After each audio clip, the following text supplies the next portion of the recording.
فرعون کی بیوی کا نام حضرت آسیہ بنت مزاحم تھا۔ فرعون اور حضرت موسیٰ علیہ السلام کی بابت یہ معلوم کرتی رہتی کہ کون غالب ہوا، تو ہر وقت یہی سنتی کہ حضرت موسیٰ علیہ السلام غالب رہے، بس یہی ان کے ایمان کا باعث بنا۔ ابو العالیہ رحمۃ اللہ علیہ یوں بیان کرتے ہیں کہ فرعون کے داروغہ کی عورت کا ایمان ان کے ایمان کا باعث بنا۔ وہ ایک دن فرعون کی لڑکی کا سر گوند رہی تھی کہ کنگھی چھوٹ کر گر گئی، تو اس کے منہ سے نکل گیا کہ کفار برباد ہوں، اور بعض روایت میں ہے کہ بسم اللہ کہہ کر کنگھی اٹھائی تھی۔ اس پر فرعون کی لڑکی نے کہا کہ تو میرے باپ کے سوا کسی اور کو رب مانتی ہے؟ اس نے کہا میرا، تیرا اور سب کا رب اللہ ہے۔ اس نے غصہ میں آ کر اس کو مارا پیٹا اور جا کر اپنے باپ کو بتا دیا۔ تو فرعون نے بلا کر پوچھا کہ تیرا میرے سوا کوئی اور رب ہے؟ اس نے جواب دیا کہ ہاں، میرا رب اللہ ہے۔ فرعون نے اس کو چت لٹا کر ہاتھ پاؤں میں میخیں گڑوا دیں اور اوپر سانپ چھوڑ دیے کہ کاٹتے رہیں، لیکن جب دیکھا کہ یہ باز نہیں آتی تو فرعون نے کہا میں تیرے لڑکے کو ایک ایک کر کے تیرے سامنے قتل کرا دوں گا، باز آ جا اور مجھے سجدہ کر لے۔ اس نے کہا کہ یہ نہیں ہو سکتا۔ اس ظالم نے ایک لڑکے کو منگوایا اور مار ڈالا۔ انہوں نے اپنے پیارے بچے کو اپنی آنکھوں کے سامنے قتل ہوتا ہوا دیکھا اور صبر کیا۔ جب وہ شہید ہو گیا، اس کے بعد اس نے کہا کہ اے ماں خوش ہو جا، اللہ نے تیرے لیے بڑے بڑے ثواب تیار کر رکھے ہیں۔ پھر دوسرے بچے کو قتل اسی طرح کروا دیا۔ اس کی روح بھی ماں کو خوشخبری دی۔ فرعون کی اہلیہ نے ان دونوں بچوں کی خوشخبری سنی تو ایمان لے آئی۔ ادھر اس مظلوم عورت کی روح بھی اللہ تعالی نے قبض کر لی اور اس کی منزل اور مرتبہ جو خدا کے ہاں تھا وہ حجاب ہٹا کر فرعون کی بیوی کو بھی دکھا دیا گیا، تو یہ ایمان لائیں اور یقین میں بہت بڑھ گئیں، یہاں تک کہ فرعون کو بھی اس کا پتہ چل گیا۔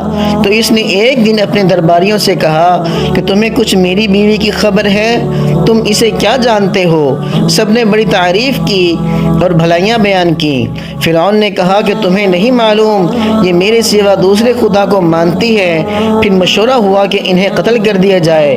اس کو اللہ تعالی نے اس طرح بیان کیا جس کا مفہوم ہے، اور اللہ ایمان والوں کے لیے مثال بیان کرتا ہے فرعون کی بیوی کی، جب کہ اس نے کہا کہ میرے پیارے رب میرے لیے اپنے پاس جنت میں ایک گھر بنا دیجئے اور مجھ کو فرعون اور اس کے عمل سے بچا لیجئے اور مجھ کو ظالم قوم سے نجات دیجئے۔ فرعون غصے کے وقت لوگوں کے ہاتھ پاؤں میں میخیں گڑوا کر مار ڈالتا تھا، چورن کر کے اوپر سے بڑا پتھر پھینکتا جس سے اس کی روح نکل جاتی۔ میخوں کی سزا کا موجد فرعون تھا، اس سے پہلے یہ سزا کسی نے نہیں دی تھی، اس لیے سورہ فجر میں میخوں والا فرعون کہا گیا۔ فرعون نے کہا جو بڑی سے بڑی چٹان تمہیں ملے اسے اٹھا لاؤ اور آسیہ کو چت لٹا کر اسے کہو کہ اپنے عقیدے سے باز آ جا، اگر باز آ جائے تو وہ میری بیوی ہے، عزت اور حرمت سے واپس لاؤ، اگر نہ مانے تو وہ چٹان اس پر گرا دو، اس کا قیمہ بنا دو۔